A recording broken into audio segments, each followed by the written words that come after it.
Okay, today we're going to talk about screening. We're in like kind of wind down already for this class, believe it or not. So I'm going to give a lecture on screening.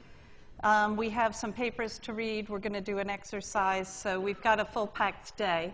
I wanted to just tell you that there was some concern. Last week I sent around an attendance sheet. I just did it because Monique had spent a lot of time preparing, and I didn't think there were that many people here. But however, I have heard that there might be some people that weren't here that's names were written down, and so I'm not going to use whatever was done last week. I'm going to use some other method to get your last point for participation. That'll be a surprise. So. Anyway, that is not acceptable, so just make sure if there's a sign-in sheet, you sign your own name and that's it, okay? So anyway, today we're going to talk about screening, and this is a major public health initiative. It's something that you should understand, you know, why we do it, how we do it, what kind of calculations are made. And in fact, one of the readings that I gave you was to kind of stress the importance that some physicians actually are out there and don't really understand whether a screening program is good or not based on the statistics they read. So I'm hoping that if any of you go on to med school or whatever, that you will be those few that actually understand what the screening program was about. So when we talk about screening, we're talking about examining an asymptomatic group of people in order to classify them as likely or unlikely to have a certain disease. So what we're really interested in is if we have a screening test, how good is that test actually in separating those with and without the disease in question? So there's several screening examples that are out there. Most of you are too young to have gone through these, but you know, by the time you get to my age, they're doing these all the time. So there's mammography for breast cancer. And that will, one of your readings today was about whether or not it should be done in women between the ages of 40 and 50 annually, every other year, not at all. And so one of your readings is about the frequency of that, but clearly after the age of 50, everyone should have one once a year. Colonoscopy for colon cancer for certain people. I have a family history, so it was recommended that I start as early as 40. So I've had several colonoscopies already. And depending on what the results are, they might tell you come back, you know, pretty soon or wait a lot longer for your next test. Spiral CT is something that's a newer method that's used to screen for lung cancer. And this is not done on everybody, but who do you think it might be done on? Well, yeah, like smokers or people that have an unexplained cough, someone that either has a clinical indication for it or long-term smokers. EBCT, or electron beam computed tomography, is sometimes used for coronary heart disease. And then some of the things that you have heard about and maybe have been tested for is blood and urine tests to check for diabetes, HIV, prostate cancer in men. So there's a lot of different diseases that we try and screen for with several goals in mind. Now, in order for a screening test to actually work, we have to understand something about what we're going to get in the results. So this is actually a screening test for tuberculosis. Working in a hospital, I have to get one of these tests done every year where they basically inject you under the skin and then look for any raised marking of induration. And that's what this graphic is showing. And what you can see is that when you have persons with tuberculosis, the size of the induration will go much larger, and that's what they're looking for. So these people here that are less than 3 are really considered to be not positive on the test. But you can see then there's like a normal distribution out here with an average somewhere around 20, and those are the people that do have the disease.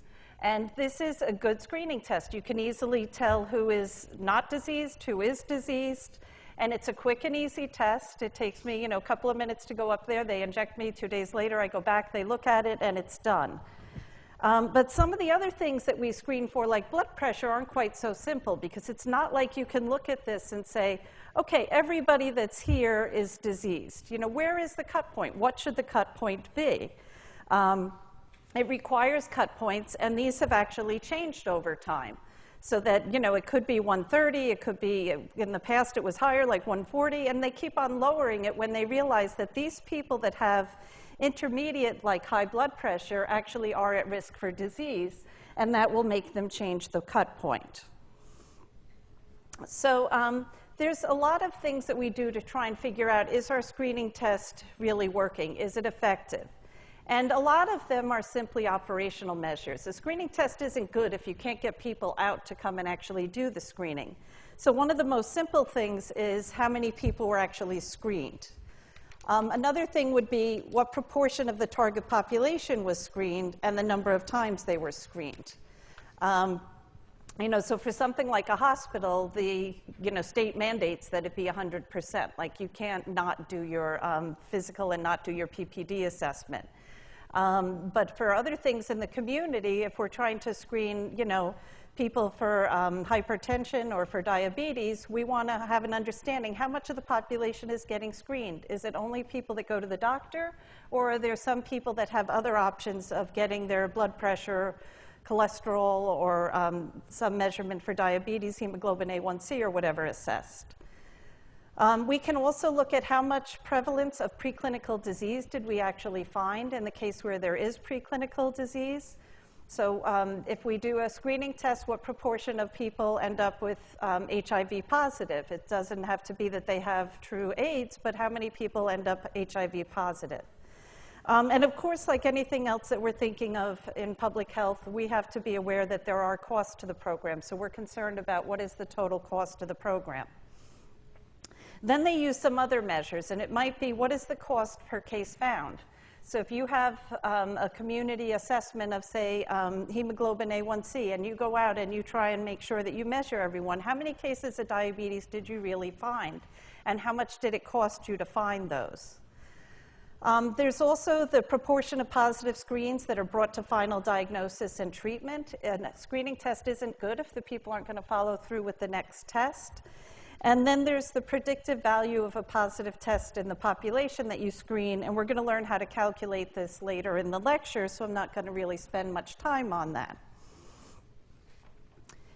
You can also use outcome measures to try and see how effective your screening program is.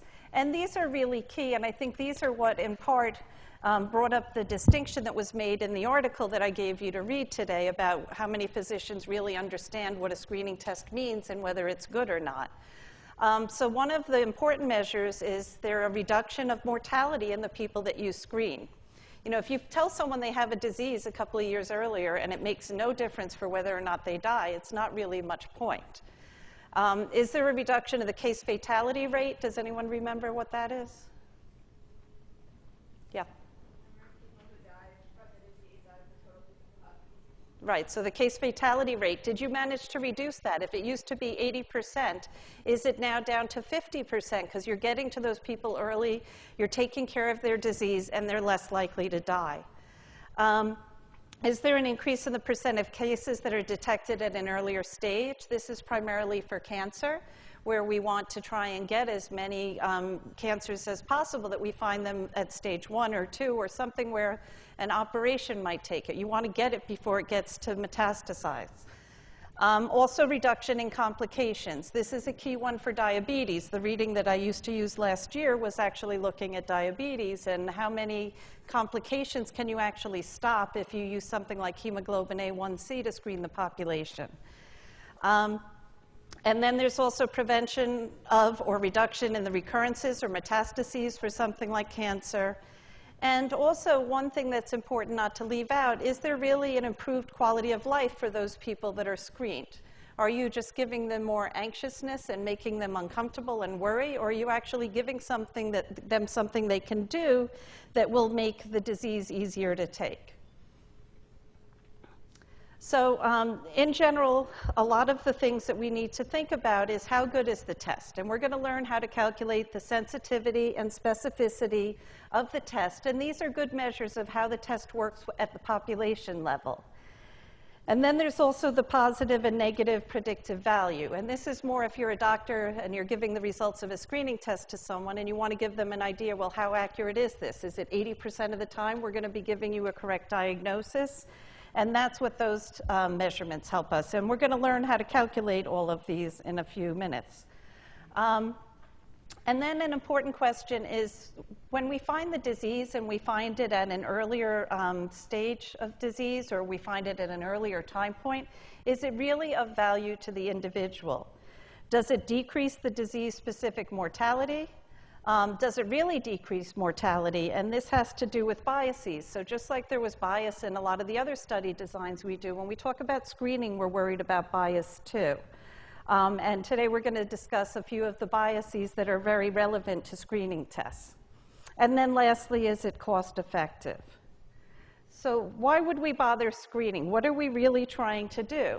We want to find people with the disease or at risk for the disease who don't know it. We're going to try and go out there, find the people who are pre-symptomatic. And the whole point of this is because usually if you're getting people at an earlier, with an earlier diagnosis, it tends to lead to a better outcome. And that's the premise that we do screening tests for, is that by finding people earlier, it actually helps to make a difference. Yes? So then why wouldn't screening be effective? Like, when you had the slide on assessing the effectiveness of screening, wouldn't that just depend on the treatment for the disease? Like, if It depends in part on the detection of the disease, but when I go through the bias, then you'll understand more. So in a few slides, I hope when we talk about lead time bias and things, you understand what we're really talking about. You know, because you have to think of disease as being along that pathway that I showed you the first day of class, and it goes from really being healthy to asymptomatic, and then you might have something that could be detective, and then true clinical disease. And so it depends on if the pathway actually is followed by the disease you're looking at, where you're getting them, and if that treatment will make a difference sooner. And it sounds logical, and that's why a lot of physicians get fooled by screening, but it's not so straightforward. So I can't really answer it fully until a few slides, but let me know if it's still not clear. Okay, so why are we trying to find asymptomatic disease people? Well, there's a lot of reasons to find them. In some cases, we could actually cure them from disease. Sometimes we're slowing down its progress. So if you take something like diabetes, you want to try and get it before it starts leading to any, problems with the extremities or with vision or some of the other complications that come with diabetes. Sometimes to prevent its spread. So if you're dealing with a cancer, you want to try to get to it and knock it out before it goes and spreads to other organs.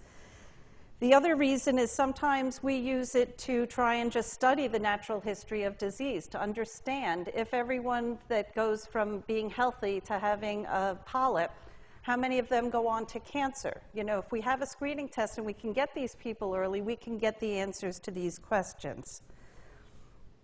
So we do screening to look at asymptomatic people, and then we also do screening to find people at risk of the disease but don't have the disease so far. So at a time before they actually have disease, if we can identify them, we're hoping here to maybe prevent the disease altogether, to maybe delay its onset, or to study what happens in this preconditioned state. Before they get the disease, what actually is going on so that maybe we can identify people earlier, even without the screening test, because we see certain features come to be noticed before they actually get the disease. So this is the slide that I was talking about that I had talked about the first day of class or whatever, where you really start with someone without any disease. Then there might be the biologic onset of disease, but people are oftentimes unaware of this. They might have, some kind of a blood test that would show it, but they really have no symptoms. Then at some later point, the symptoms first appear. After that, the disease might get diagnosed and then the therapy given. And then we have the clinical outcome. So then we can also think about this scenario up here and adding in kind of preclinical and clinical phases. So someone is totally normal or healthy, they have no disease. Then there's the preclinical phase. They don't have the true clinical disease yet, but they might have some kind of biologic onset of the disease that maybe we can detect something there. And then the clinical phase is actually after the disease actually starts to show symptoms in the individual. And sometimes in public health, we talk about primary prevention, secondary prevention, and tertiary prevention, and these kind of follow these stages of disease as well. So primary prevention is where we try and target normal, healthy people without disease and give them things that they can do to try and prevent ever having the disease. So, I run this state education program for bone health. So for our primary prevention, we're out there promoting people eating a good diet, exercising, doing safety precautions to prevent falls and prevent any other accidents from occurring. Then there's secondary prevention, and this is the preclinical phase. So in our case, it's where we can measure the person's bone density. We know it's low. We know they're at higher risk of a fracture, but they actually haven't fractured yet. And there we can do some other measures of secondary prevention, including some treatments that we can give someone to try and prevent the clinical phase, which is actually the true fracture, or what comes to the doctor's attention. And so those would be primary, secondary, and tertiary prevention. And then there's also, in the case of trying to remove the causes of disease, is what you're doing in this primary prevention, or immunize or try and bolster good behaviors so that they're less likely to get it. And screening is where we really want to try and get at this preclinical phase, where we try and get at people and understand whether or not they might go on to get the disease in question.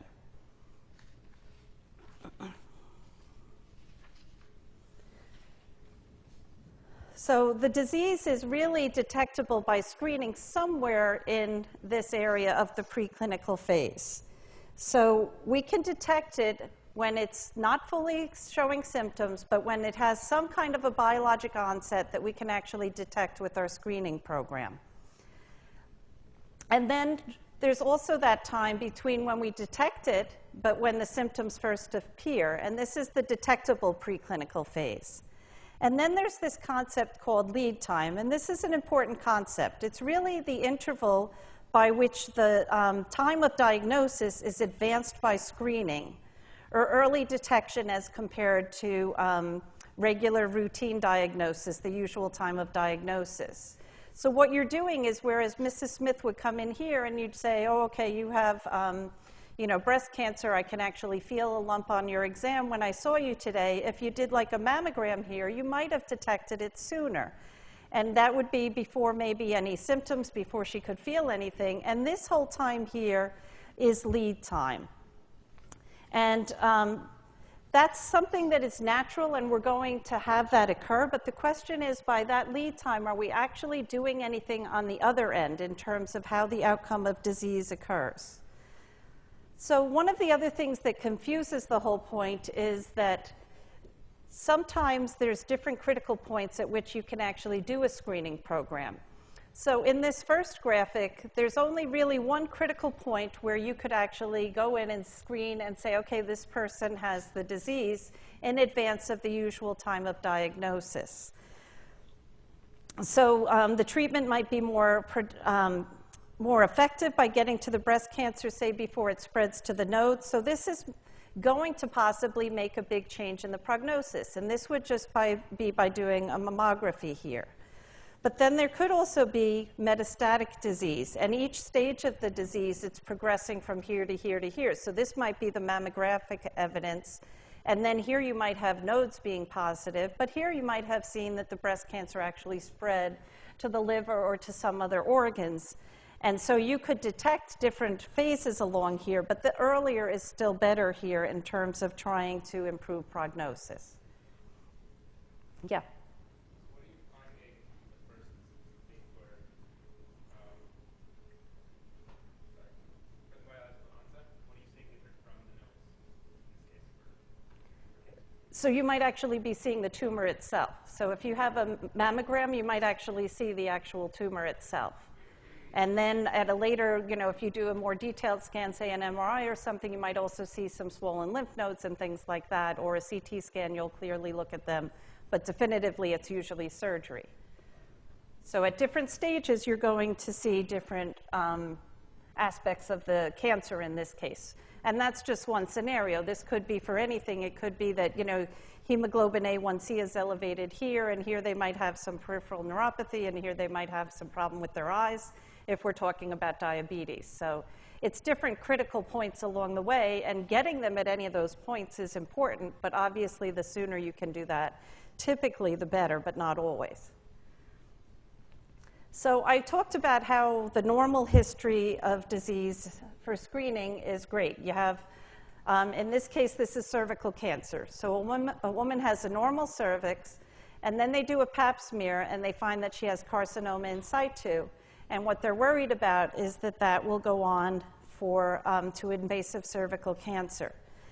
So this is really an ideal case for screening because you have a precondition that you can actually screen for. And in this case, the condition always leads to the final cervical cancer outcome.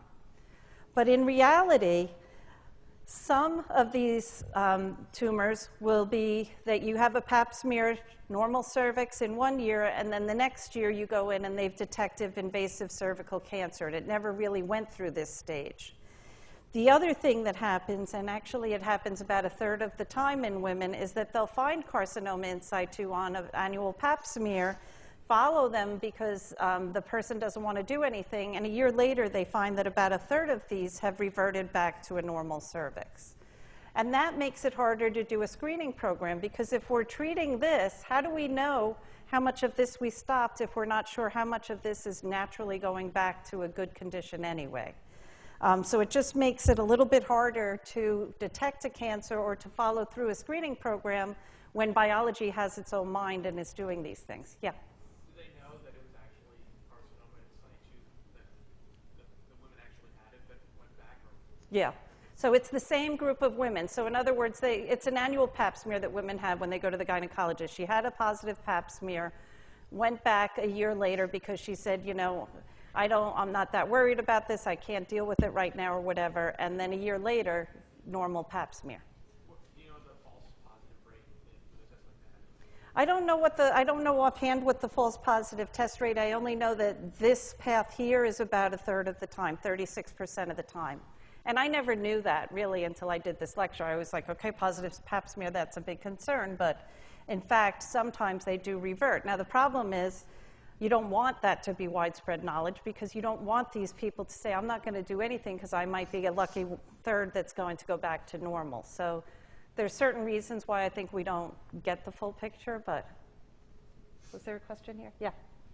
Sorry, but to go back to the causation lecture, so is carcinoma in situ necessary but sufficient still, or is the fact that it reverts back to the normal cervix, does that mess up our causality chain? This is actually not causality. This is something that I'd call in the pathway. Remember I said you have to make sure that something's not in the pathway when you're talking about causality? So whatever causes someone to have carcinoma in situ, it's just a path on the way to here. But the reality is not everyone follows that straight path because of biology. Some of them will skip a step and other people will revert back. Okay, so in any study to assess a screening program, there's going to be certain methodologic issues that we have to deal with. And they're the same as some of the other study designs when we were doing other studies. One is referral bias or volunteer bias. If you are testing a screening program, did the people who were screened have the same characteristics as those who were not screened, or are they the healthy volunteer? Is it the person that eats the fruits and vegetables and exercises, also the person that goes for a mammogram and goes for an annual pap smear and all of the tests they're supposed to? So one of the ways we can avoid this is by doing a randomized controlled trial looking at screening programs where people are screened to either the screening program or normal care. And that, you know, just like if we're studying something as a cause of disease, is really the best evidence that we can get with regard to whether or not this is a true risk factor. Also, there's length bias sampling, and this is also called prognostic selection. So the question is there a difference in the type of disease that we get through our screening program? Is it possible that when we screen, we're only getting people that would have had a better prognosis anyway? And in a couple of slides, I'm going to show you an example, which I think makes it a little more clear. But we're always concerned, like, are the ones that are easy to catch with the screening program also the ones that would likely have a better prognosis? So again, the gold standard is the randomized trial to look at the benefits of screening, where you start with the eligible population. People are randomized to either the screening program or not screened, which would just be the usual care they would have gotten anyway. And then we follow them forward in time to see whether or not they died from the disease or not, and if this varies based on the screening program. So this really avoids that referral or volunteer bias, because people aren't choosing whether or not they're getting screened. We're making the choice for them, and in that way we get rid of that bias. But then the other bias that I talked about, that length-biased sampling, is shown here. So you can have a disease that has a short natural history and a short clinical phase. So there's a very small window of opportunity to actually detect this at its preclinical phase, but also if they have that short, they tend to have a short clinical phase, or in other words, perhaps they die quicker.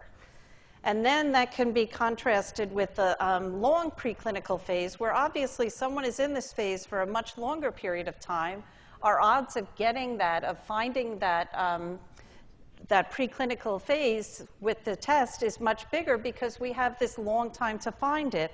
But those are the people, perhaps, that would have a naturally longer clinical phase. So even without screening, maybe these people would have done better anyway, and that's always a concern. Yeah.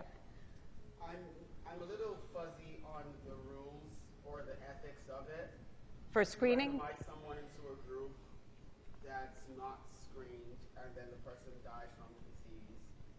Isn't there some concern that, you know, by screening you could have potentially prevented that death? Okay, so this is a problem that I face all the time. This morning I was on the phone with the spine surgeons, and they're like, well, why can't we just give everyone the treatment? And I'm like, well, this is the point. We don't know if it works yet. We don't know if it works yet. You're coming from a mindset where you grew up with screening programs. You've always heard about mammography, colonoscopy, and everything.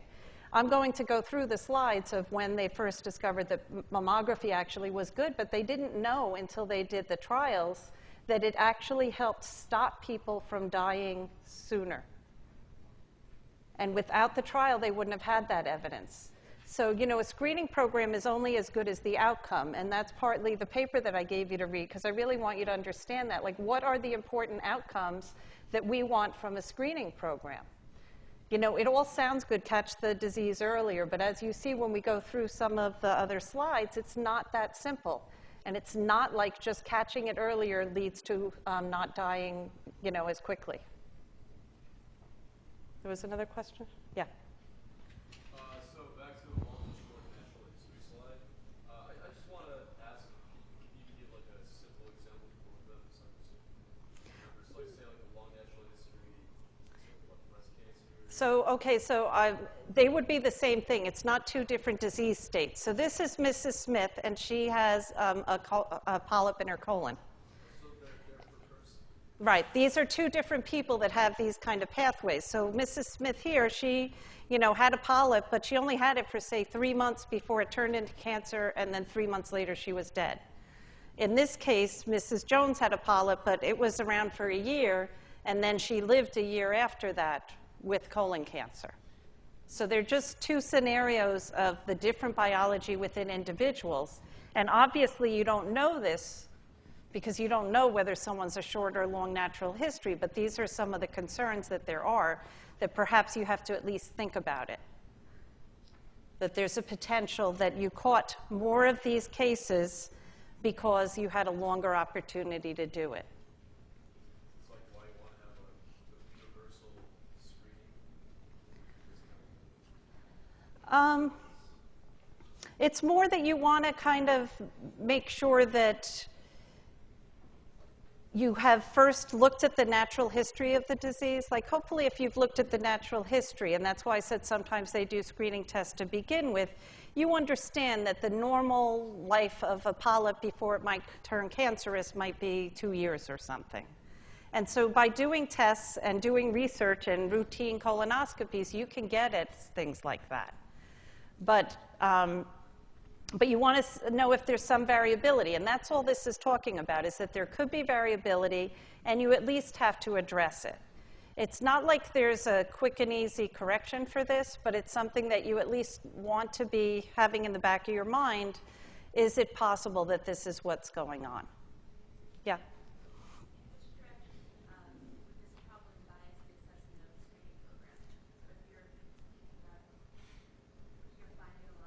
It's going to bias it towards the screening program looking good, because you're going to catch more people that are like this, and they live longer anyway.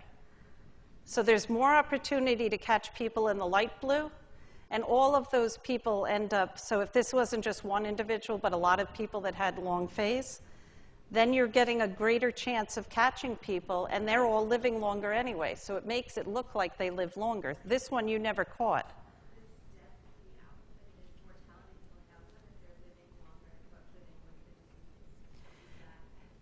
For certain things, it's the best outcome. So for a lot of our screening programs are for cancer, and for most cancer, it is the best thing, and we'll go through that throughout the lecture. There are certain other things like diabetes where, you know, then you could just hope that maybe they never get any complications, and complications would be what you'd see. So for each disease, it's going to be slightly different in terms of the scenario. Did you have a question? I was going to ask, is this, like, does the bias come when you're looking between two separate diseases that you might recommend screening for one disease versus the other because it has a longer natural history, so the screen seems to be more effective? No, this bias is between looking at screened and not screened. So just like case and control, having a bias between them. So if we go back to this, it would be that there's more people in this screened area that we capture in screening that don't die from the disease, but not because we screened them, but really because they had a long natural history here and a long natural history here. So it wasn't really anything we did better, and that's what you just have to watch out for. Some of the other bias things that we're going to talk about you can actually correct for. This one's a little harder, and it's, you know, shown here just to help make it a little bit more clear that in a hypothetical population, each of these arrows is a person. And so you can see that there's different lengths of preclinical phase. Here's really short, then the clinical phase is really short. And we don't know for sure that this is what happens with the disease, but this is just a potential for bias. So that if you look at all of the very long blue lines with the preclinical phase, there are a lot more people here that you're going to screen that maybe would have lived longer anyway. And it really had little to do with the fact that you screened them. It's just you screened them because they had a long pre-disease state, and then they naturally had a long post-disease state as well.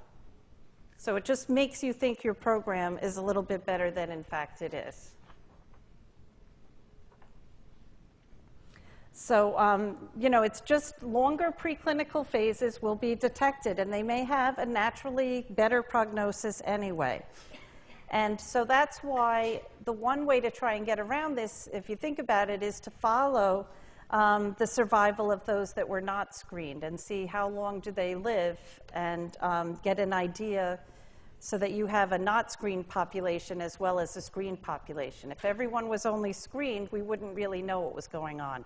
By doing this design, we hope that whatever happens here is the same as happens here. So yeah, there's going to be some people here, we're going to catch them as being screened.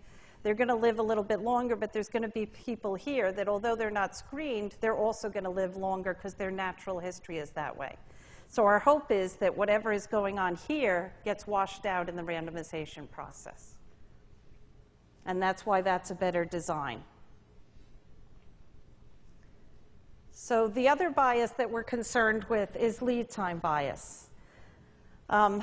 So one of the things is lead time in general is how much earlier can the diagnosis be made if the disease is detected by screening compared with the usual timing of diagnosis if the screening were not carried out. So that's just lead time. How much earlier do we detect it? But when it comes into the term bias, it means that you're getting an illusion of better survival, but it's only because they were detected earlier. So remember I said, you know, not to use the term bias too loosely, because bias really is something that we're between two groups, it's different. And so what's going on here is that the screen group has this illusion of a better survival because they were detected earlier. It's nothing on the front end. And again, when I go through these slides, I hope this will make a little more sense. So here's the possible outcomes of a screening program. So here you have a person who comes in. This is their usual time of diagnosis. This is when they die. Then you do a screening program. You can have an earlier diagnosis here. So they got diagnosed earlier, but they died at exactly the same time. So did they really have any benefit? In this case, there's really no delay in death. We just knew the diagnosis earlier. And that's what lead time bias is. Whereas in this scenario, this person, we caught them earlier, but in addition, they didn't die as soon as any other individual that wasn't screened. And in this case, we caught the disease earlier, and in fact, we stopped them from dying. And these two are really what we want to get when we do a screening program. This is the true benefit we're looking for. And this is a benefit as long as these people still have a good quality of life, knowing that they have the disease and going on. So our goal of screening is really to either delay or prevent death altogether. And this is where we want the extended life to be. Not here, living longer with the disease just because we caught it earlier, but on this end, that they truly live longer with the disease, that we either prevented or delayed the death from occurring. So this whole issue can have an impact on 5-year survival. So this is a big measure that's used for a lot of cancer programs. And lead time bias can have an effect on 5-year survival. There can be an illusion of better survival only because people's disease or cancer was detected earlier. And that would be a bias because in reality, there is no benefit of the screening program. It's only that we added that value onto the front end. So this is shown here in an example with colon cancer. So this person here, this is the natural history of the disease. In 2000, the disease happened. They weren't diagnosed till 2008. They survived 2 years until 2010. In this case, the disease was detected by screening 3 years earlier. So now they were detected in 2005, but they still died in 2010. So the screening led to an earlier detection, but it was really no delay in death. And in fact, maybe this person had a lower quality of life because they had this knowledge without really getting any benefit from the fact that they were diagnosed sooner. And so this is an example of lead time bias, where the only reason survival looks better is because of that slightly sooner time that we diagnosed it, but the fact that we instituted treatment, did everything earlier, didn't make a difference. The person still died in 2010. And that's why it's a bias. It's making it look good, but in reality, it's not that good. There is no real improvement. Yeah. So, couldn't there be some benefit to still doing the screening now, in the sense that you continue to diagnose cases earlier, and then new treatments would come out which would actually have some effect, and they would eventually have a better effect if it was diagnosed earlier. So I mean, it seems like the screening doesn't, even with lead time bias, doesn't really hurt anything, does it? No, it doesn't hurt it, and I haven't kept going yet. What I'm going to show you is that this is something we have to be aware of, but it doesn't mean screening's no good. It's like you just deduct a couple of years from the benefit of screening to account for this, and then look at how far they actually lived.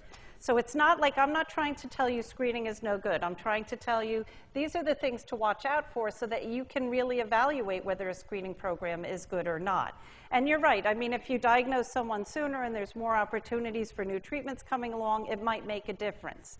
But if you are Mrs. Smith and you got told you had cancer 3 years earlier and just got to live the same amount of time, but with the knowledge 3 years earlier, you probably would have said, I don't want it. And this is true for a lot of the screening programs that they have for pregnant women to determine whether or not, there's some kind of a problem with the baby. And many women will say, I'm not going to do the program because there's no way I would abort or do anything to this pregnancy, even if I knew. So screening has to be with the knowledge that there's something you can do later. There was something? Yeah. On the topic of Mrs. Smith, Yeah. is there a way to inform her that she's probably in lead time bias? Or like, so judging by progression instead? So No, I mean, Mrs. Smith, on the whole, you would just tell her, as your individual patient, we got this earlier and we're going to treat it aggressively and we think you'll have a better odds of survival. And you can show her that from some data, because there will be data that says if you get stage 1 cancer, this is how many have a 5-year survival if you get stage 2. So you'll be able to give her true value. The impact of evaluating a screening program is really for, should the government be out there paying for this for everyone or not? It's not as much what you would impart to your individual patients. It's more, should we be using our resources to pay for this? Are we really getting any benefit overall? Yeah. Could it argue still that, I mean, there could be an adverse effect of screening and overdiagnosis because diagnosing someone earlier and telling them that we have some disease and there's nothing you can do about it to change their survival, like it would cause them to have like extra stress or affect their quality of life somehow in a negative way, whereas like if they had gone on without the screening or without being detected during the screening, their prognosis and their survival would be the same in the end. Well, but you're assuming that that person is not going to get any benefit. I have told you there's a bias. I haven't told you that means screening's no good. So you're making that jump of faith, and that is not the reality. We just know that in any paper that I used to assign, like for this lecture a few years ago, I used to give something with lung cancer. And it was using a new method, a CT scan for detecting lung cancer. And the whole idea is, okay, it's going to cost this much, it's going to be this much radiation. How many people are we really getting, and are we getting any that it's just lead time bias, or after accounting for lead time bias, do we still see a longer survival? And that's the whole point of this. It's not to say screening bad, lead time bias is the issue. It's to say screening has an issue with lead time bias. If you're going to show your results, make sure you account for it. And that's what you will see in some papers, that they'll say, you know, if we exclude all cancers that occurred within the first 2 years, or they'll do something to try and account for lead time bias, or at least explain what they think the impact might have been on survival. That we found, you know, that there was an 8-year survival, and even if we account for a 1-year lead time bias, we still benefited 7 years. So it's not that screening won't benefit, it's just when you're looking at the benefits, subtract out the lead time bias. Okay. So here's a graphic, and this graph A here is looking at 5-year survival when the diagnosis is made without screening. So 5-year survival is a typical thing we use in cancer. So 5-year survival here is 30%. So then when you do a screening program, which is panel B, there's a shift of this 5-year period by screening and early detection, or lead time, so that now it's bumping it out a little bit earlier here. And in fact, by doing that, you can get a bias in the survival calculation from this early detection, because now if we look based on the lead time bias and how many survived up to 5 years based on when they were diagnosed, which was earlier because of the screening, you can see that the survival rate now is 50%. And this is simply due to lead time bias.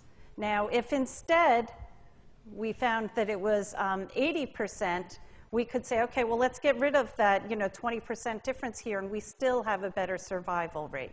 So again, it's not taking it away. It's just being aware that it exists, and you need to account for it when you're evaluating screening programs. So one of the other problems is overdiagnosis bias. And screening sometimes will lead to false positive readings, so that the people that you're calling diseased or abnormal are really diluted with people that are totally free of disease. You just have given them a false positive diagnosis.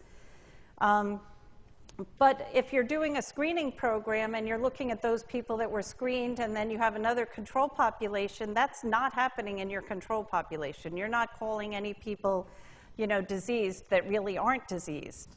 So what's going to happen is this will give a false impression or a bias that there's a better detection and survival in these people that were screened simply because we overdiagnosed them with our screening test. And that's because not every test is perfect, and you're going to have some false positives. So you're going to end up saying someone has the disease when they really don't. So of course your survival is going to look better. And that's called overdiagnosis bias. And so this is just a graphic to show that. So here you have survival without screening. So there were 1,000 patients with lung cancer. 10 years later, 900 people have died from the disease and 100 are alive. So the 10-year survival here is 10%.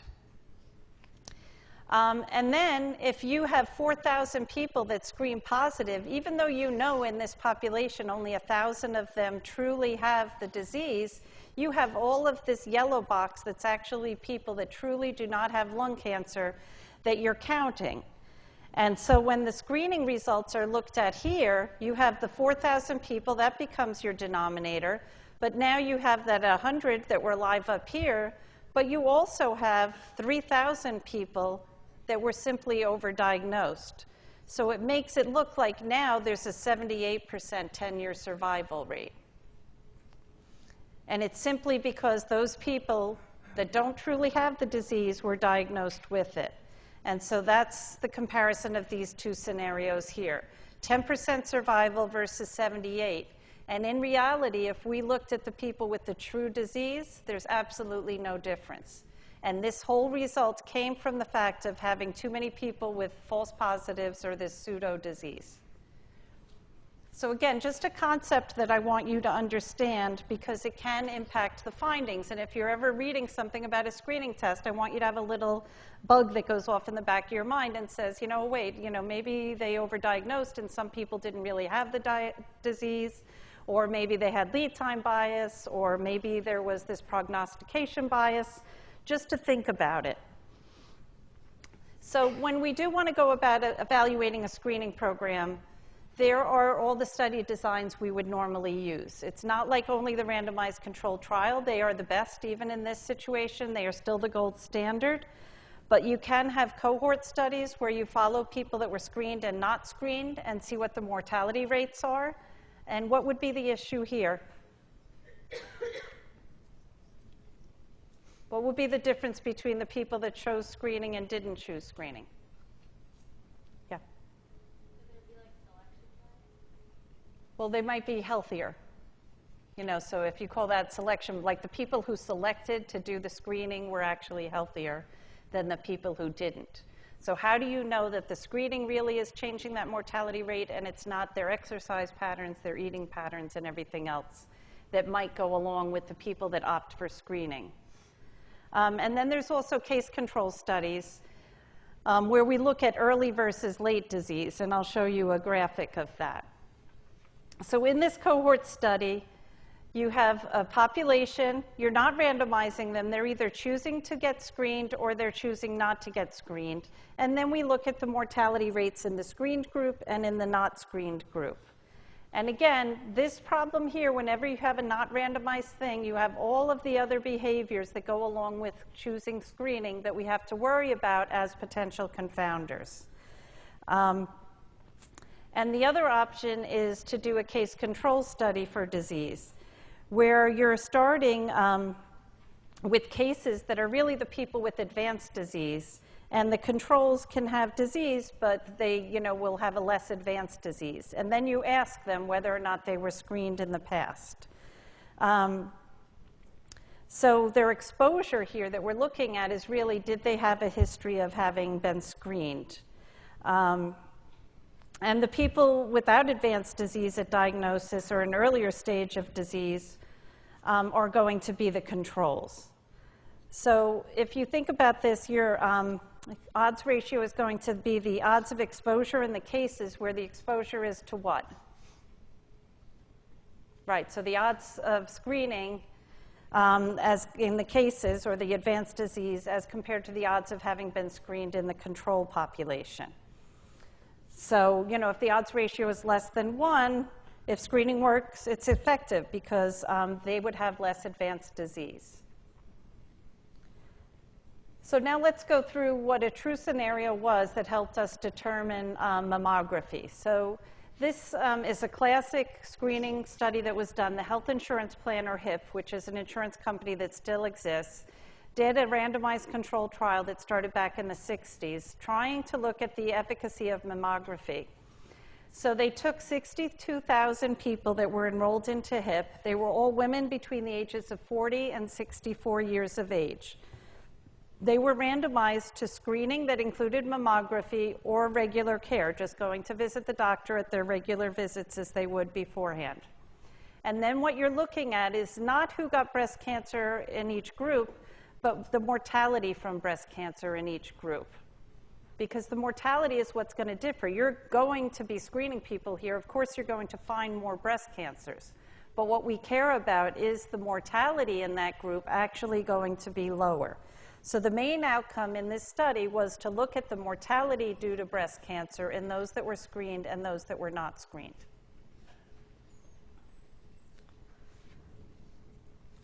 So this is looking at the number of deaths due to breast cancer and mortality rates from breast cancer in control and study groups. So this is looking at the numbers of deaths due to breast cancer. This is looking at the death rates per 10,000 person years. So there's the control population, and then there's the study population, or the screened. So this is the number of breast cancer deaths in those that were not screened, the number of breast cancer deaths in those that were screened. And what it says here is that the data for the study group includes deaths among women who were screened and those who refused screening. So can anyone tell me what kind of analysis that is? So these people are people that were screened and people that were not screened. Intent to treat. So per protocol would be if they really went through with it, and we'll go through that in a minute. So that's an intent to treat analysis, and that's what they did here. So if you look at the numbers of deaths or the death rates, do you think that screening actually was beneficial?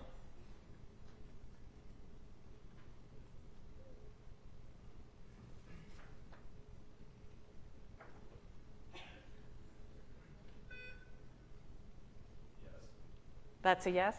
The beep? Yes, it was, right. You know, I mean, there were much fewer deaths. There was a fewer death rate. This doesn't have confidence intervals on it, but it was definitely significant. So then let's move on. This is looking at the 5-year case fatality rate among patients with breast cancer. And look at this. The rates for those in whom detection was due to screening allow for a 1-year lead time. So in other words, they took out of the equation the potential for that 1-year lead time. And that's what I mean. People can take this into account, can do it mathematically, or at least just discuss it, and they did this in here. So this here is showing the case fatality rate at 40% in the control group and 29% in the total study group. This here, these two bars, is your intent to treat analysis. It's whatever group they were randomized to, this is what we got. But then what they did is they took this population here and broke it down into people that were or were not screened to try and see, well, what happens to the case fatality rate in the people that were randomized to screening and actually refused screening? And what happens there? Is it as low as the total study group? It goes up a little bit, right? If they refuse screening, they have a slightly higher case fatality rate. So this bar is comprised of all 4 of these bars. So this is the people that refuse screening. This is everyone that's screened. So screening people, and when they really get screened, is even better than just randomizing them to the screening group. It goes from 20 now down to 23% for the case fatality rate. This is the detection that was due to screening. And what do you think is the reason why these people might be so much lower than any of the other groups here? So they were actually detected during the mammography screening at those visits. Yeah?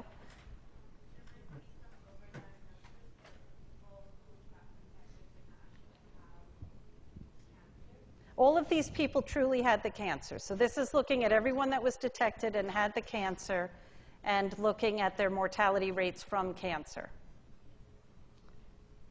So here you have people that got detected during screening. So the way the protocol is, you would have people come in, and this is year 1, 2, 3, 4, 5.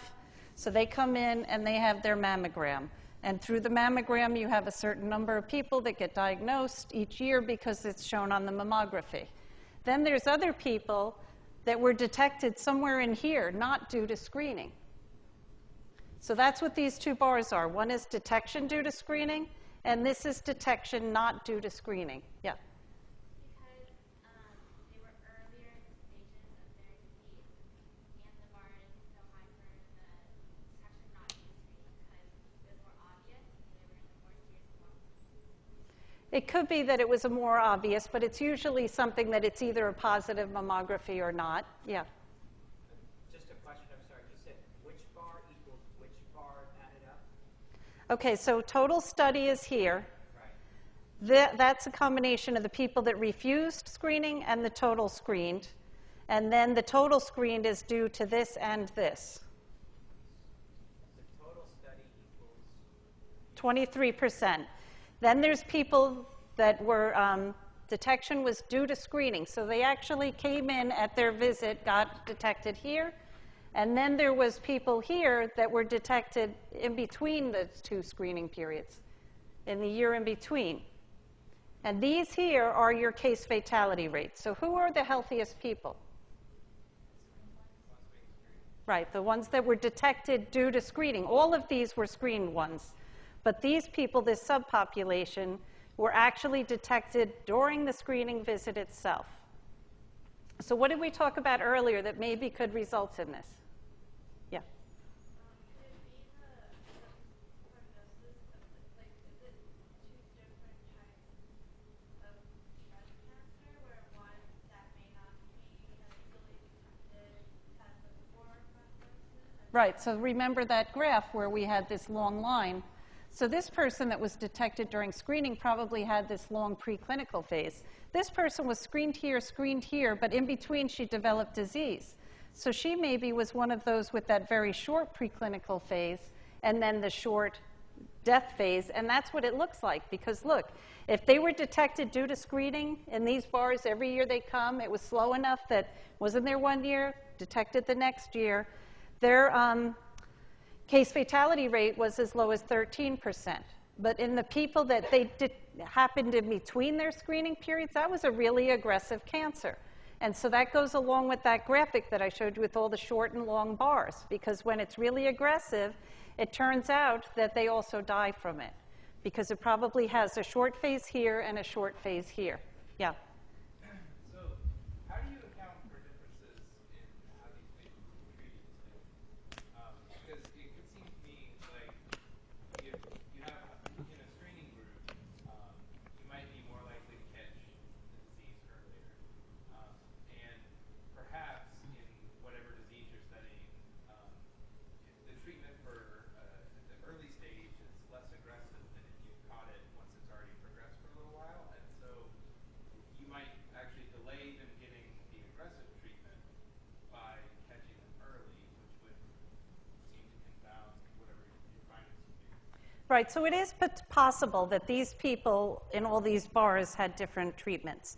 And maybe, the treatment wasn't as severe, but it, allowed them to live longer in some versus others. These analyses typically control for whatever the treatment was afterwards. So if they had radiation, yes, no. If they had surgery, yes, no. And if they had chemo. So, usually you try to control for all of that in the analysis. But you're right, that could have a huge impact. And that's why they need to take care of it in the analysis phase. Yeah? Sorry, just one more clarification. I just want to make sure you said that the total screen is the two components are the detection due to screening and the detection not due to screening. Right. So in other words, these two bars here make up this bar, and this bar make up this bar. Yeah. Detection not due to screening is they got screened once, but they survived this study, but then in the middle they got screened by somebody else, or they just... They went to the doctor, and the doctor maybe felt a lump or whatever, and then they got sent. So they really had their tumor detected by usual care in between the two screenings. So that means that this was annual mammography. So that cancer was aggressive enough that it could be actually felt or led to something that it was diagnosed within that 1-year period in between the two mammographies. And that's why chances are that it was one of the aggressive ones, because they also had the very high case fatality rate. So it must have been fast growing. It grew and came to attention within a year or less than a year, and it also was something that led to a higher death rate in those women that had that cancer. Because that's what this bar is showing, is the case fatality rate. So these people did much worse than did these people. All of these things allowed for a 1-year lead time, because the mammography was every year, so they couldn't be really much, more than that. So they already took that into account. That's what I mean. Like, lead time doesn't mean that these results don't matter. It just means that even after you control for that, you still get something that's real. Okay, so this is looking at mortality from all causes, excluding breast cancer. So, the other slides were all to do with case fatality from breast cancer. This is looking at the mortality from all causes, getting rid of breast cancer, per 10,000 person years in this program. So here's your control group. Here's the total study. These are the people who screened, said, that they were randomized to this and actually went through with it. They were per protocol. And these are the people that were not per protocol. So this was the intention to treat, but this is looking at them broken out into 2 groups. So what does this tell you? If you look at this graph, what kind of conclusion could you make from this?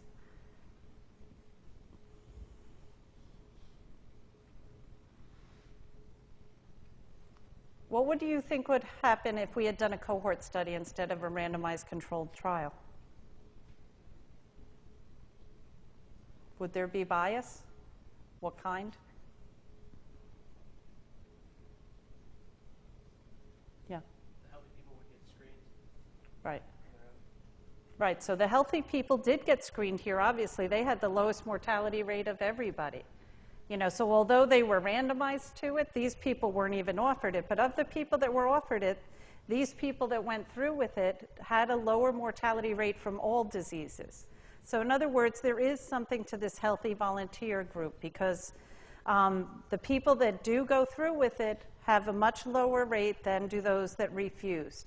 And so if we did a cohort study, you can just imagine that this would be the screened population and this would be the not screened, and that's a huge difference. Their likelihood to die from all other causes is much higher in the people that refuse screening, and they would likely be the ones that wouldn't even do it if they had to seek it on their own.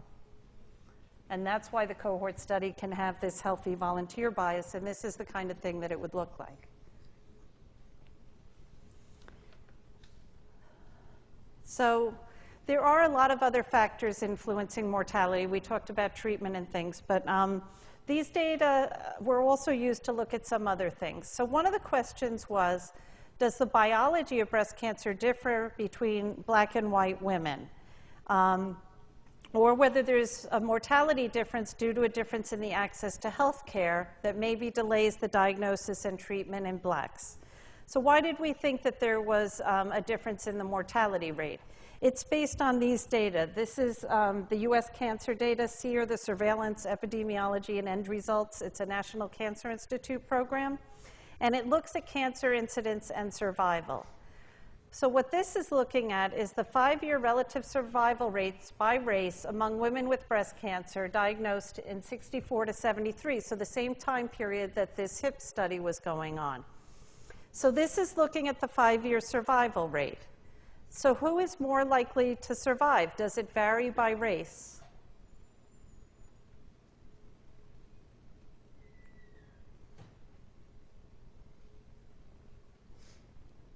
Yes. Which group does better? The white, right? It's 68 versus 49. So the 5-year survival is better in the whites than the blacks in this SEER data. So then they said, well, let's look at this in our HIP data, because we really have all the information to kind of tease this out. So this is looking at case survival rates by the first 10 years after diagnosis by race. So this is looking at the control group. So this is the case survival rate. So the white is this dark solid, dark dashed line is the control group, the white population. And this dotted line is the control group, the non-white population. So just like the SEER data here showed, it looks like there is a higher survival rate in the whites as compared to the non-white group in the HIP data, so the one that we just looked at. So then the question is, they have a worse prognosis there. So what could it be due to? So then they said, well, let's look at it on the basis of separating it out into the study and the different components. So here we have the study population, the white here, and the study non-white here. And you can see that these rates kind of bounce all over, but they kind of overlap. There does not look to be too big a difference between the people in the study in terms of the 5-year survival. So if they got the mammography, they did as well as the white population, whereas it wasn't true for the control population. So the racial overlap that we see in that survival rate in the screen population indicates that this difference that we saw between the races in terms of prognosis is likely a result of less access to medical care or less utilization of medical care. Because if we give the same amount of medical care, which is shown in this graph here, you see that there's actually no difference in survival. So that original question we have, is it the biology or is it due to access to medical care or use of medical care? It seems like from this data that it was actually the access to medical care, because when you take away that as a variable, you see very little racial difference here in the study group. Yeah?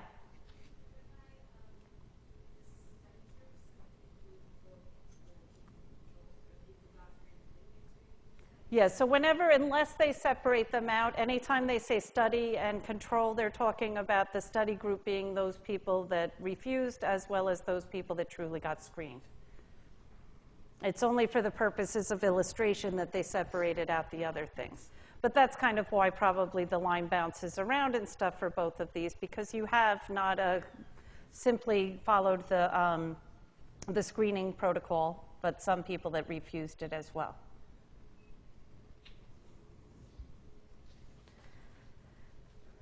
So the paper that you're going to read for today and do a little bit of work on is looking at breast cancer mortality rates.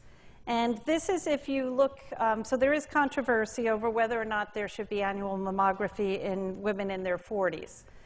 So this graphic here shows women aged 50 to 69 years from the HIP data. And you can see that there is a difference in mortality in terms of the screened versus the unscreened group. This is the unscreened and this is the screened group. But if you bring it down and look at the population aged 40 to 49 years, there's a lot of overlap here, and there's barely any separation in the rates until you get to about 11 years after the implementation of the screening program. So, you know, on the basis of data like this and other data that's been looked at over time, there has been some controversy over whether or not screening should take place on an annual basis in women ages 40 to 49, and you'll explore that a little bit more in the class exercise.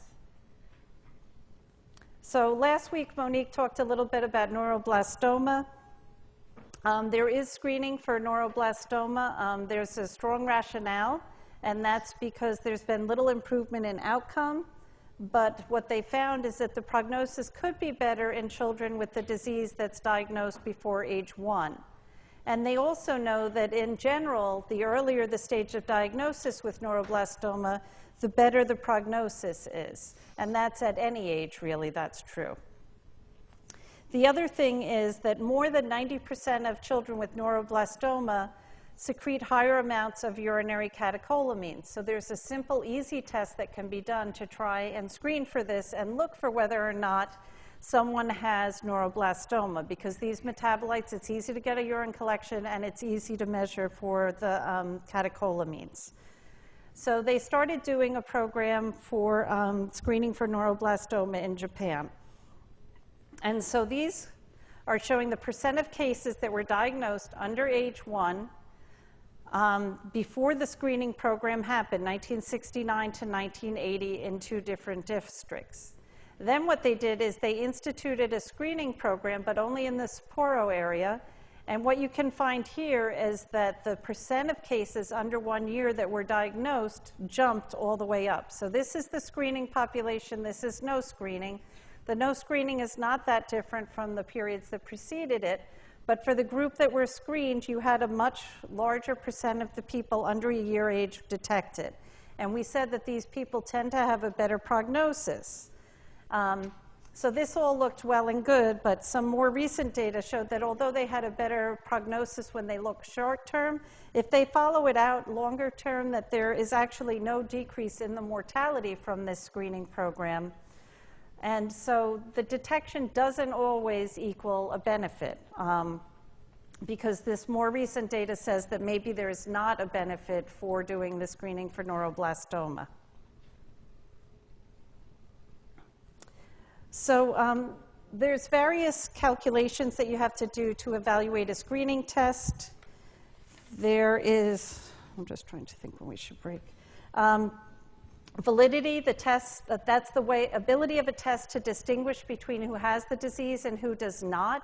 And there's 2 major components to screening that you should know about. You should know how to calculate. It includes sensitivity, the ability of a test to identify correctly those who have the disease, and specificity, the ability of a test to identify correctly those who do not have the disease. And just like everything else, we get a 4-fold table that looks something like this.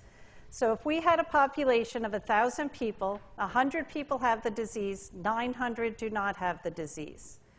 So here's the true characteristics of the population. 100 have disease, 900 do not. We have a screening test that we use over here, and people are either positive or negative on the screening test. So we had a gold standard here that kind of allowed us to detect who had the disease in reality and who did not. And then this is a newer screening test. So when we look at this, the sensitivity is going to be 80 people were positive on our test that had the disease out of the 100 that had the disease altogether. So it was 80%. And that's how well does this test really identify those with the disease. And that's your sensitivity. Then there's also specificity. And this is the proportion of non-disease people who are correctly identified as negative by the test. So that's these 800 people that have no disease. The test said they're negative, divided by the 900 people who truly don't have the disease. So the specificity is 89%. And just like when we talked about for statistics, you can think of this kind of a table where here is the population either has disease or doesn't. This is the test result, positive or negative. So these are all your true positives. This is everyone that has the disease that tested positive. These are your false negatives. It's all the people that have the disease, but they have a negative test. And then these are your false positives. So they're tested positive on it, even though they don't have the disease. And these are the true negatives. And so these are your formulas for sensitivity. It's the true positive divided by the sum of the true positive or false negative, or everyone who truly has the disease. And specificity is going to be the true negatives divided by everyone who does not truly have the disease. And that's one of the calculations that you'll need to know. So I think maybe if you take a 10-minute break, and then we'll come back, finish the lecture, and do the exercise.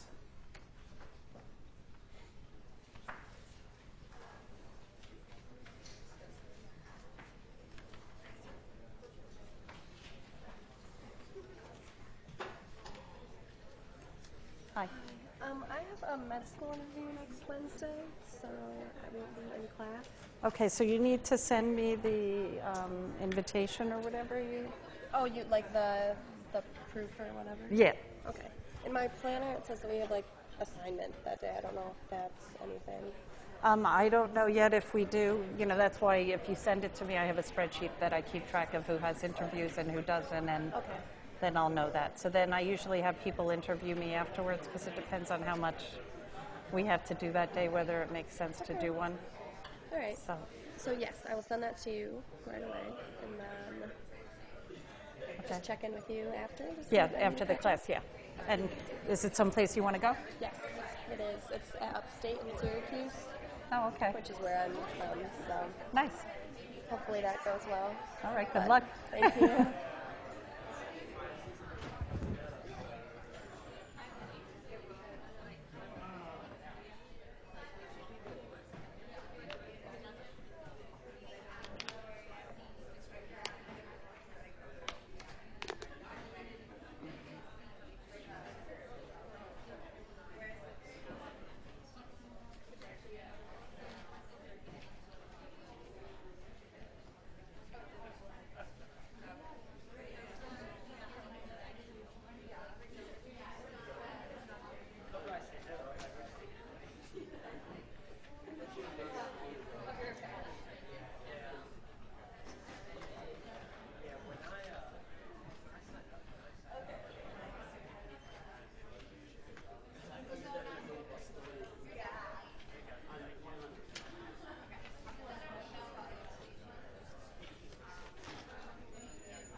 Thanks for the printing thing. It was like, I No, wasn't that's printing. okay. Yeah, no, I I know. wasn't sure what happened.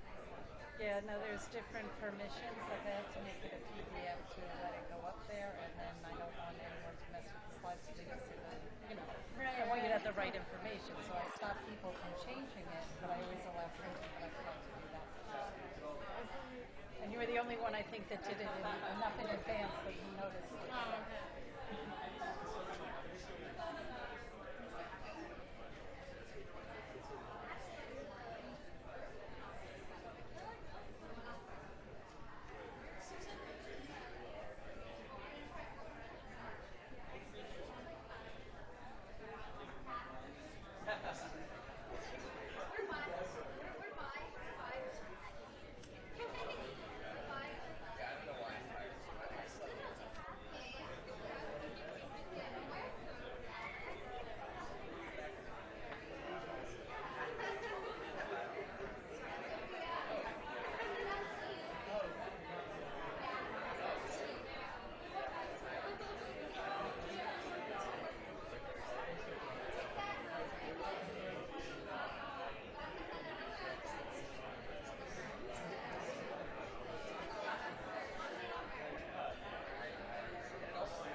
Hi. Okay, how you doing? Good. I had a question. I have to step out. I don't know if it will be done by 6, but I have to step out to pray. Is that okay? If I just step out? I'll be Yeah, like you a mean couple at minutes. 6 or? Before 6. I don't know. Well, we're supposed to be done by 10 up. Oh, yeah? And we're doing Okay. an exercise at the end of class. Okay. So. Yeah, definitely. I mean, I know, like, because the time changes every day, so, like, I know, like, next week and the weeks after, it'll Move get earlier and earlier, yeah. right. So I just wanted to Well, the ask you exam about is it. only 2 hours anyway. Oh, the exam. Yeah, okay. Yeah. And then it's Yeah. only next week, and then we don't have class the week of Thanksgiving. So, Okay. and hopefully you'll make it through next week, because I guess we'll end with the review Right. for the final. Yeah, it only takes a couple minutes. I just literally just step out and then Okay. come back. But I Yeah, kinda it's wanted- fine. So I think that today you'll be able to do it because you'll probably be done with the exercise by 10 up, would be my guess. Okay. Great. Otherwise, deal with your group, okay? Awesome. Okay. Thank you. Okay.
All right, if we could get started.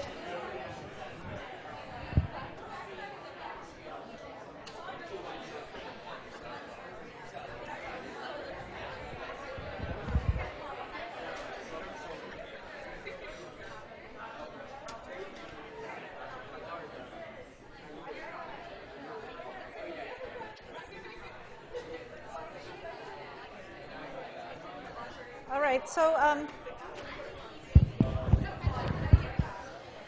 far we were talking about kind of diagnosed with the disease, yes or no.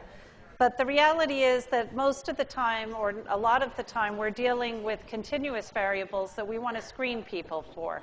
You know, what is their blood sugar level? What is their hemoglobin A1C? What is their blood pressure? All of these things make it a little bit harder to figure out exactly what we're going to call diseased and not diseased. And it can change over time, like I said in the beginning of the lecture. So I'm going to show you a graphic, and although the blood sugar levels tend to be higher in the diabetics than in the non-diabetics, there's not really a clear level that separates the two groups, like I showed you with the TB and the size of the induration. So where the cut point is and where you choose it to be will influence both the specificity and sensitivity of the test. So here we have diabetes. And so the blue dots are people with diabetes, and the red dots are people without diabetes, and this is their blood sugar. So where it's up here, it's high, and where it's down here, it's low. So in this hypothetical population, we have 50% of the population, a prevalence of 50% will have diabetes. And what I want to go through here is how does where we put the cut point actually define where, what the sensitivity is and what the specificity is for each of the tests. So here we,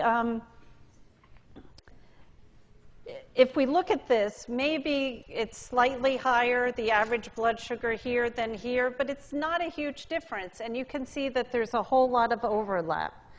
So what you want to do is to choose a high cut point here. And then what's going to happen, many of the diabetics will not be positive. They'll be false negative. So you're choosing a high cut point here. You're saying if the blood sugar is over this level, they have diabetes. But look at all of these people that have diabetes that are not being shown to have diabetes, all of those false negatives. And so this will have a big impact. So here's the fourfold table that would result. You have 5 people that have diabetes that are actually getting positive on the test with this high cut point. So when we talked about looking at the prevalence, specificity, and of the test, what would the sensitivity of this test for the diabetes be? Does anyone remember? Yeah. 5 over 20. Right, 5 over 20 is 25%, and that's going to be the sensitivity. So we set a high cut point, and our sensitivity is pretty bad. I mean, it's not that good. But what happens to our specificity? So remember, that's where we call the people negative that are truly negative. So in this example, what would the specificity be?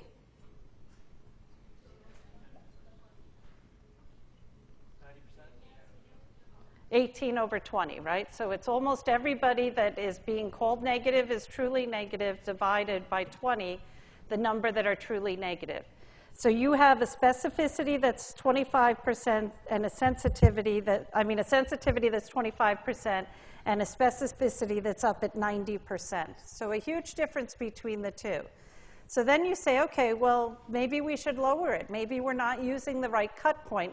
Let's lower the cut point and let's see what happens now.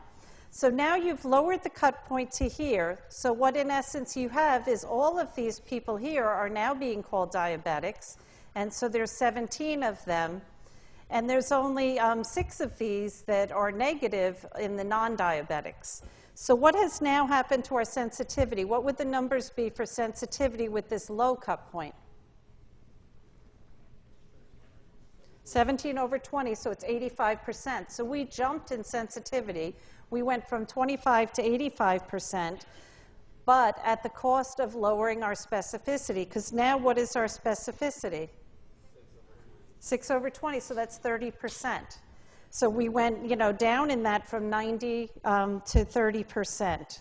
So it's always a trade-off. Where you set this cut point on your distribution curve of something like blood sugar that's got a normal distribution is going to change. Where you put it will change your sensitivity and your specificity as well. But now the reality is that they don't separate themselves into boxes and say, I'm a diabetic and I'm not a diabetic. In reality, these people are all mixing together in a population, and it's really hard to tell what's going on.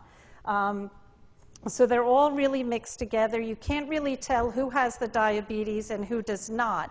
So what ends up happening in these scenarios is oftentimes you'll have to go to a second test to see whether these people really have disease or not. Yes? So is it always a trade-off if, for example, if your test, for example, is looking at something that one of the groups will have or the other group won't? So everybody has some amount of blood sugar, right? Right. But for certain diseases, not everybody has a certain isoform of protein or something like that. So Right, so there's some tests that are more clear-cut, like yes, you have the disease and yes, you don't. It still will not necessarily be perfect, but you're not going to see these kind of jumping around 25 to 90% specificity. You'll have a much smaller percent. yeah, so what I'm saying though is couldn't in a test like that where it's more binary, couldn't you increase specificity without changing Well, you do it normally in a couple of ways that we're going to go through. One is in specifying the population, another is in doing a second test, doing 2 tests at the same time. So those are the ways that people try and do it. Because remember, this is blood sugar. We've known for a while blood sugar isn't that great. So this is like not the best test. If we did this with something like hemoglobin A1C, it would be a little bit better than this. I have the paper. I'll tell you in a little bit what the actual rates are for that. Okay, so if you have a continuous variable and you're doing a screening test, in general, if we're going to increase the specificity, we're going to decrease the sensitivity. And if we increase the sensitivity, we'll decrease the specificity. You can't get it all. So you have to kind of figure out, for each of the diseases that you're looking at, what do I care more about? Am I more concerned with correctly identifying those without disease, telling them go ahead and go home? Like maybe if you have a huge outbreak of a disease, you'd be happy with that. But if you're trying to get people and get them diagnosed so they can get treatment, you might want your sensitivity to be a higher. And you're going to inconvenience some people that then have to go through the second level of testing just to be told that they're not really positive. But at least you're not going to let people walk away that really are diseased. So this is looking at the actual distribution of blood sugar levels. So if we look at this, this is the cases up here on the top. This is the distribution of those, it's the number of cases, the distribution of those without diabetes and what their blood sugar was. What distribution did they have? And this is the blood sugar down here of the people with diabetes. So what you can see is we can set the cut point at different places. So if you had a low cut point here, what is going to happen with the people that have diabetes? Are you going to identify them? You're going to do really good at identifying them, right? Everyone that comes out positive on this test, in fact, has diabetes. There won't be anyone there.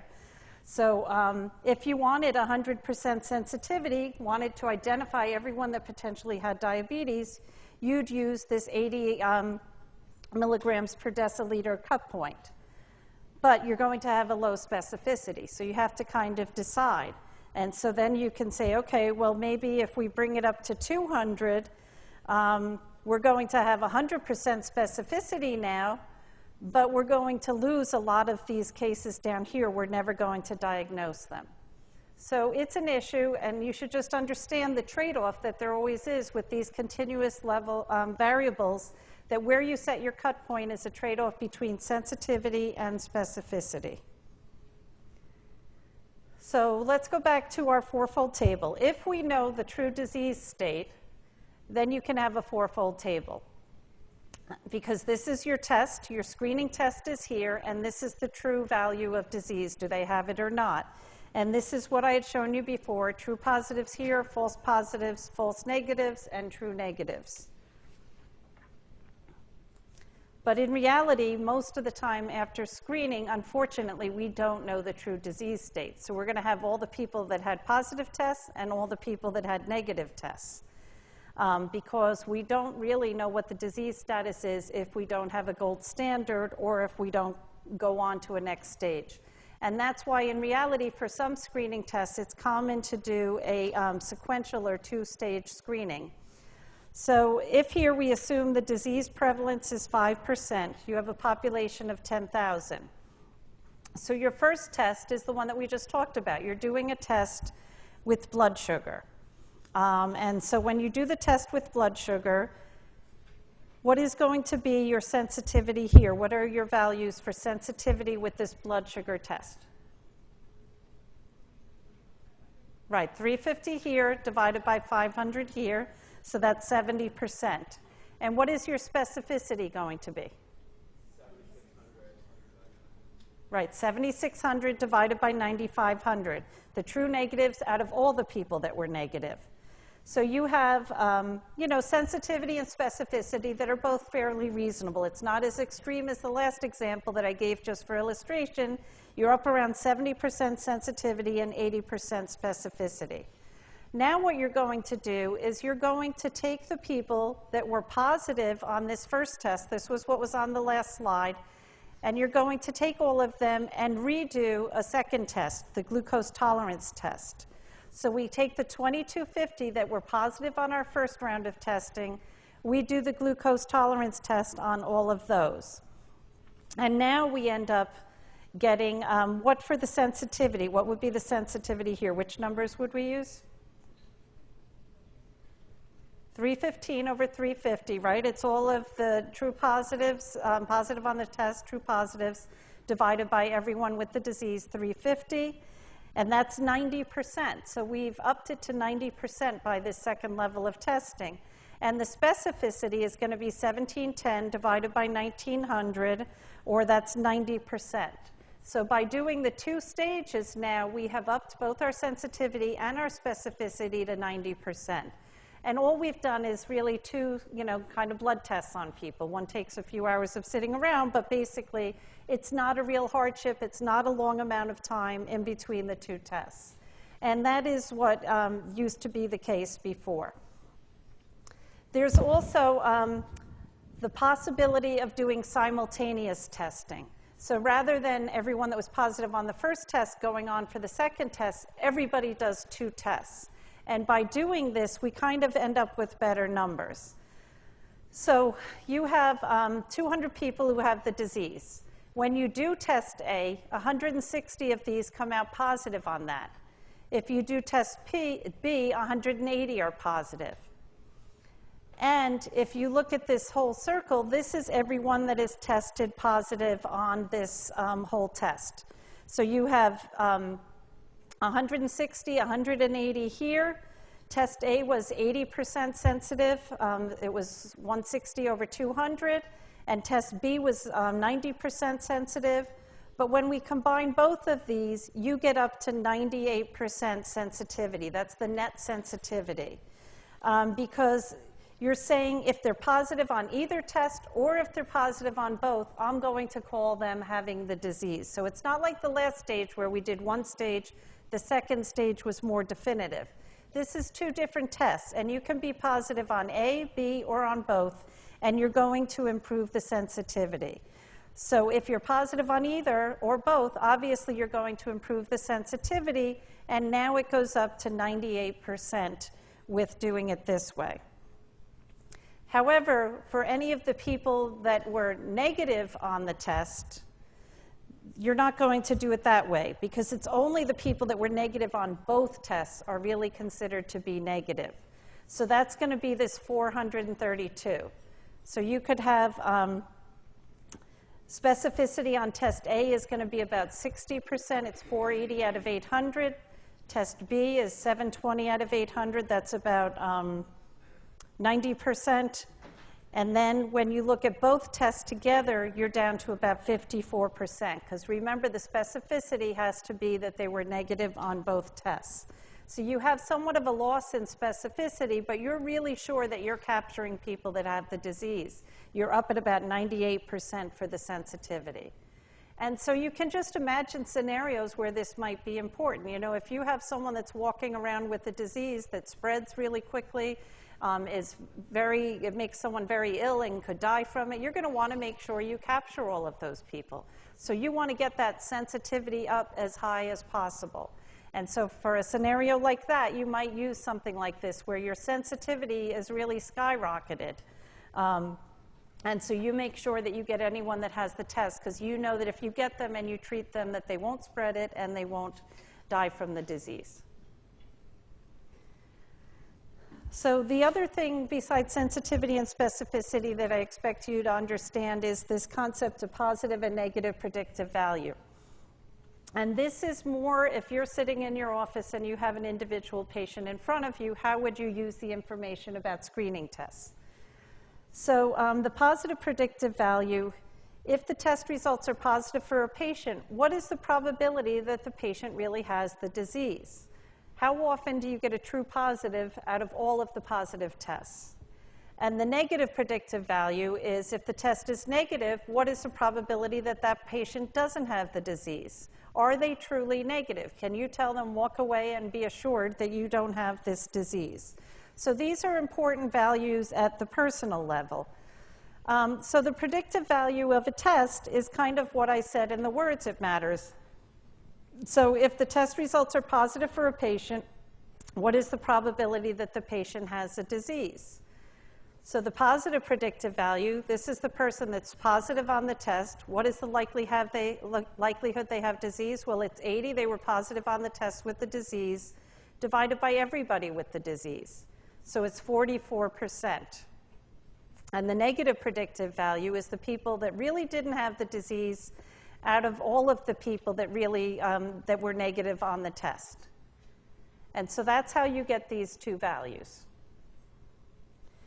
So I want you to understand a little bit about how to calculate these four things, but I also want you to understand some of the relational things that go on between the values. So, yeah. So this is no different than specificity in sense, right? What are we using as our denominator here? It's everyone that's positive on the test. It's not everyone that has the disease. So it's 80 over 180, all the people positive on the test. So if you got positive on the test, what's the likelihood that you really have disease out of everyone that was positive on the test? So we've kind of turned it around the other way. Is everyone clear on that? And it's the same thing with the negative. If you're negative on the test, and you don't have disease, what proportion is that out of everyone who turns out to be negative on the test? So there's some relationships that I want you to just understand. So the predictive value of a test is going to be affected by the prevalence of a disease in the population. And if it's a rare disease, the specificity of the test that's being used. And I'm going to go through a couple of examples to help you to understand what I mean here. So here's a test that has 99% sensitivity, 95% specificity. Here's prevalence of the disease is 1% at the top, and it's 5% at the bottom. And what you can see that with the same sensitivity and specificity, but changing the prevalence from 1 and going up to 5%, so we have increased the prevalence in the disease in the population, our predictive value goes up from 17 to 51%. So it is easier. Your positive predictive value is much better if you have a greater prevalence in the population. So that is why sometimes we limit screening tests to people that are more likely to end up with the positive on the test. So like you don't do screening tests for women who are pregnant in their 20s for some kind of an abnormal result in the baby that doesn't happen until most likely after women are 35. So you target your population so that you can artificially increase the prevalence by taking a more at-risk population. Because by doing that, you increase the predictive value of that test. So, and this is just shown graphically that the prevalence of the disease is going up here from 0 to 100%, and the predictive value of a positive test, and that's one that I'm talking about here, is going to keep on going up. It kind of becomes asymptotic, but in general, it goes up. And that's with the same sensitivity and specificity, 95% for all of these along the way. Increase your prevalence of the disease, you increase the positive predictive value of a test. So what I was talking about here, this is, if you were looking at the amniotic fluid for alpha-fetoprotein levels in normal subjects and subjects with spina bifida, you can see that here is the normal values, here is the spina bifida values. So you have this situation here where there is some overlap here, and that's the part that's of concern. So what you're concerned with is telling someone that actually has a normal baby that they have an elevation in their amniotic fluid alpha-fetoprotein. So what you do then is you separate out into high-risk and low-risk women with the idea that the high-risk women would have a slightly higher prevalence. And what you get is, in fact, the positive predictive value in high-risk women is 82.9%, whereas in low-risk women, lower prevalence, high-risk, higher prevalence, low-risk, lower prevalence, you end up with a positive predictive value of 41.7. So that could easily be shown on the graph here. You went down from 40 to 82. So just by choosing the high-risk people, you bring yourself up on this upper part of the curve, and that makes you have a better positive predictive value.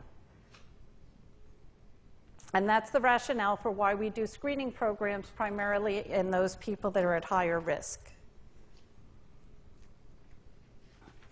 So the other general relationship is that the predictive value of a test is affected also by the specificity of the test, especially if it's a rare disease. So I started out with these two kind of relationships. We went through one, and now we're going through the other. So this is a thing that's in the textbook, but there is a problem here where they did the calculation wrong. So I've just put the right calculation here just so that you see it. But so the baseline population, here you have a prevalence of 50%. Positive predictive value is 50%. You drop the prevalence to 20%, the positive predictive value goes down to 20%. Now here, let's look at this in terms of the specificity is changing here. Here it's as low as 50%, and we bring the specificity up to 90%. And what you find is that positive predictive value goes up as well. So if you increase the specificity, you're going to get a greater improvement in the positive predictive value. So just simple relationships that I want to make sure that you understand. And so the way in which this is used is that here you have specificity of 70% and 90%.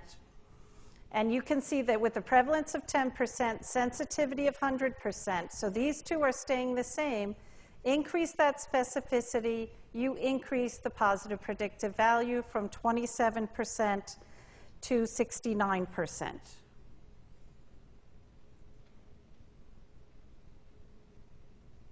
So is everyone clear on those two relationships?